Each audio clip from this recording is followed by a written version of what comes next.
Hi, everyone. Welcome to the Feeling Good Therapist. And in this section, we'll learn a lot about different techniques and skills that you can use in your own practice or even in your personal life. Today, we have the lovely Indrani Mookerjee, who will be teaching us a little bit more about the examine the evidence technique.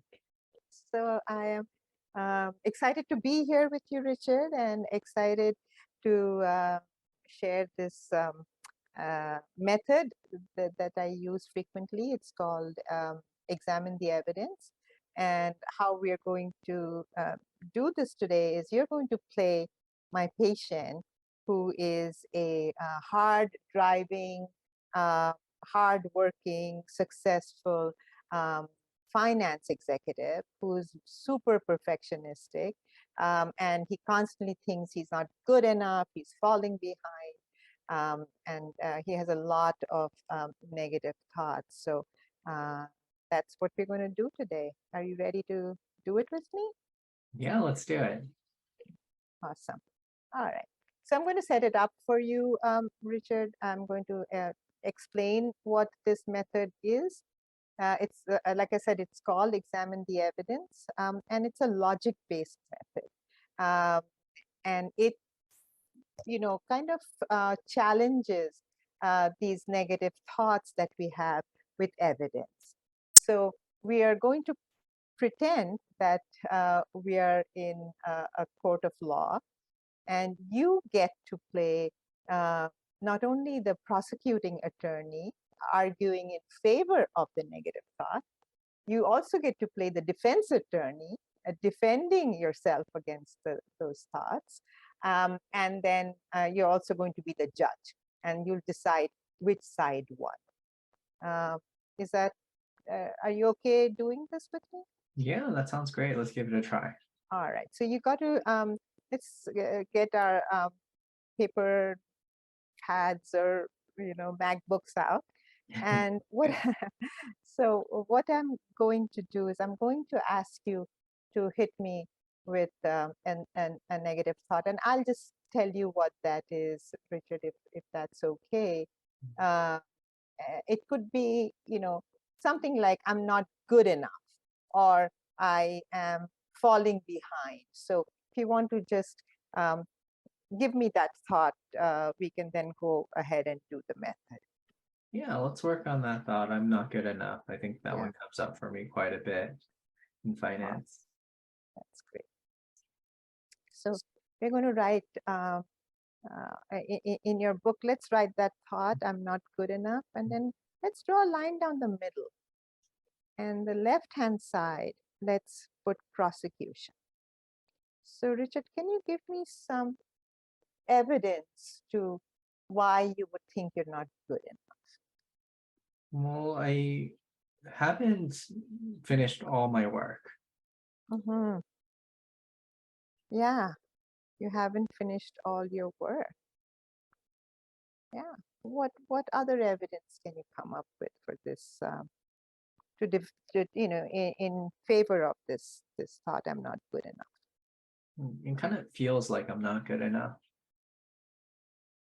It feels, yeah, but I want some hard evidence to show that this thought has merit. When you say that you haven't finished all your work, okay, I can go with that. What else can you come up with? Well, sometimes I take long to kind of finish my work, and I have to really think about it, and I get kind of confused at times. Yeah, finish, I get confused. Yeah. Could we also add the fact that, during the COVID years, you kind of lost some money in the investments that you made? Would that be maybe another Yeah, that definitely point? makes me not feel good enough when I kind of lost money during COVID. Yeah, yeah, that's great. Anything else come to mind? Not making as much as other people in the field. Yeah, not making as much. Yeah, you talked about that. not just others. Great. And I'm sure there, there might be a few more, but I just want you to kind of learn this method, and then you can do it, on your own as well, to get good at it. So let's hop over to the other side, and the other side is defense. And now we're going to defend these thoughts, defend the thoughts of the prosecution throughout. So you're going to now defend yourself against, the evidence, not the thoughts, but the evidence of the prosecution throughout, right? The thought is, I'm not good enough. You have evidence for the prosecution. Now we are going to bring up evidence for the defense. Is that okay, Richard? Am I clear on that? Do that. Okay. So can you defend? Is there evidence to show that I haven't finished? When you say when the prosecution said I haven't finished all my work, can you defend that? Can you counter it? Yeah. Well, a big part of it is no one really finishes all their work. There's always more to be had. So it's almost impossible to finish all your work.